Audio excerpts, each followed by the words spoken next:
यह कहानी नोएडा के एक पुराने हॉस्टल की है, जहां कुछ स्टूडेंट्स ने ऐसा डरावना अनुभव किया जिसे वे कभी नहीं भूल पाए।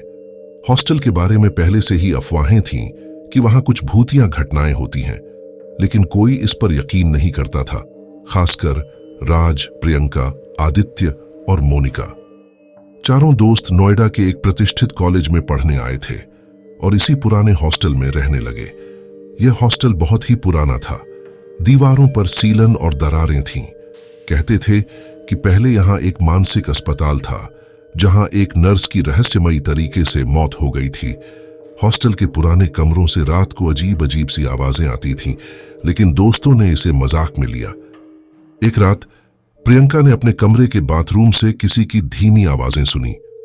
पहले तो उसने इसे नजरअंदाज किया, लेकिन जब ये आवाजें दोबारा आईं तो वो डर गई। उसने अपने दोस्तों को ये बात बताई, पर सबने इसे मजाक समझा। अगली रात मोनिका ने बताया कि उसे रात में ऐसा लगा कि कोई उसके बिस्तर के पास खड़ा होकर उसे देख रहा था। अब सबको थोड़ा डर लगने लगा था। इसके बाद आदित्य और राज के साथ भी अजीब घटनाएं होने लगीं। एक रात आदित्य को हॉस्टल के कॉरिडोर में किसी के दौड़ने की आवाज आई। जब उसने दरवाजा खोला और बाहर झांका तो उसे एक धुंधला साया दिखाई दिया। वहीं राज के साथ कुछ और ही हुआ। वह रात में पढ़ाई कर रहा था, तभी उसकी किताबें अपने आप पलटने लगीं और कमरे की लाइट्स अचानक बंद हो गईं। उसे ऐसा महसूस हुआ जैसे कोई अदृश्य ताकत उसे छू रही हो। जब ये घटनाएं लगातार बढ़ने लगीं, तो दोस्तों ने हॉस्टल के पुराने चौकीदार से इसके बारे में पूछा। चौकीदार ने उन्हें एक पुरानी और डरावनी कहानी सुनाई।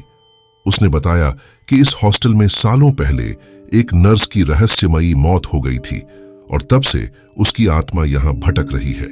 वह उन लोगों से बदला लेती है जो हॉस्टल में रहने आते हैं। अंत में चारों दोस्तों ने निश्चय किया कि वे उस कमरे में जाकर सच्चाई जानेंगे जहां नर्स की मौत हुई थी। आधी रात को डरते हुए वे उस कमरे में गए।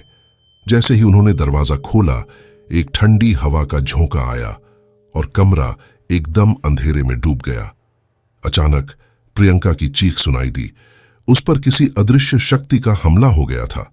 आदित्य और मोनिका उसे बचाने की कोशिश कर रहे थे, तभी कमरे के बीचों बीच एक भूतिया साया दिखाई दिया। वह वही नर्स थी जिसका चेहरा विकृत और आंखें डरावनी थीं। चारों दोस्त अपनी जान बचाने के लिए तेजी से भागे। जैसे ही वे हॉस्टल से बाहर निकले, अचानक सब कुछ शांत हो गया, लेकिन उनके दिलों में वो डर हमेशा के लिए रह गया। अगले ही दिन उन्होंने हॉस्टल छोड़ने का फैसला किया। आज भी कहते हैं कि उस हॉस्टल में नर्स की आत्मा भटकती है। जो भी वहां जाता है उसे कुछ न कुछ अजीब जरूर महसूस होता है। क्या आप उस हॉस्टल में एक रात बिताने की हिम्मत रखते हैं?